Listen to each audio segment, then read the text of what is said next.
अपने ऑफिस का काम बेमन से निपटाता रहा। कुछ देर के बाद लंच हो गया था। अभिनव उठा और सीधे कैंटीन की तरफ बढ़ने लगा। वहां अभिनव के अलावा और भी बहुत सारे लोग लंच करने के लिए आए थे। जैसे ही वहां बैठे लोगों की नजर अभिनव पर पड़ी तो उनके हाथ का निवाला हाथ में ही रह गया। वो सब बस अभिनव को देख रहे थे। अभिनव ने उनमें से एक को भी पलट कर नहीं देखा और अपना लंच लेने के लिए काउंटर पर चला गया। यही है वो आदमी जो आज भी काम पर लेट आया था। और तुम्हें पता है, ये ऑफिस में असिस्टेंट की नौकरी करता है। ये तो जेनी ने इस बारे में अकरम सर को कुछ नहीं बताया, वरना इस आदमी की जॉब चली जाती। अभिनव ने उसे फिर से कोई जवाब नहीं दिया। वो मन ही मन हंस रहा था। उसने बस अपना खाना लिया और टेबल पर जाकर बैठ गया। वो किसी से बात नहीं करना चाहता था, लेकिन एक आदमी जो उससे थोड़ी दूरी पर बैठा था, उसने कहा, मुझे तो विश्वास नहीं हो रहा यार कि जेनी ने ऐसा कुछ नहीं किया।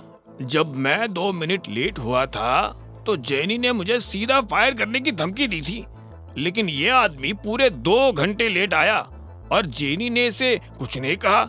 हो सकता है कि इसके मैनेजर को इस बारे में अभी तक कुछ पता नहीं चला है, लेकिन ये बात मैनेजर से ज्यादा टाइम तक छुपी नहीं रहने वाली है। आज नहीं तो कल वो इस लड़के के खिलाफ एक्शन जरूर लेगा, एक दूसरे लड़के ने कहा। तभी अभिनव से एक लड़की ने पूछा, तुम यहाँ पर ऑफिस असिस्टेंट का काम करते हो? अभिनव इस आवाज को सुनते ही पहचान गया था कि ये किसकी आवाज है। ये उसके कॉलेज की साथी कामिनी की आवाज थी। कामिनी भी यही नौकरी करती थी। कामिनी अभिनव के सामने आकर बैठी और बोली, अगर तुम इतनी छोटी सी नौकरी करते हो तो उस दिन तुमने रियूनियन पार्टी में इतना मोटा बिल कैसे चुकाया था? अभिनव ने उसकी बात के जवाब में कहा, अगर तुम भी अपने अगले वर्ल्ड टूर के लिए जाने वाली थी तो फिर यहां नौकरी क्यों कर रही हो?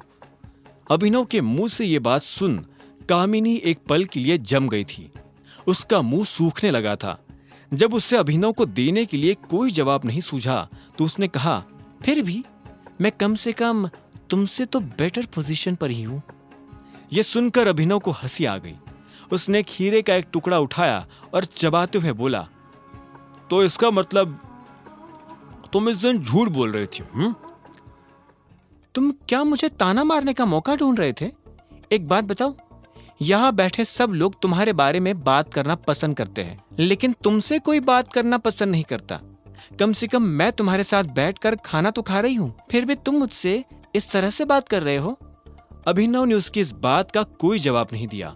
वो कामिनी को इग्नोर कर चुपचाप अपना खाना खा रहा था। ये देख कामिनी झल्लाई और गुस्से में बोली, ये एटीट्यूड तुम्हें बहुत भारी पड़ेगा अभिनव, बहुत भारी पड़ेगा। इसके बाद कामिनी ने अपनी थाली उठाई और खाना खाने के लिए दूसरी जगह जाकर बैठ गई। अभिनव को कामिनी के जाने से कोई फर्क नहीं पड़ा। वो फिर से अपने ऑफिस आया और उसने बाकी का काम खत्म करना शुरू कर दिया।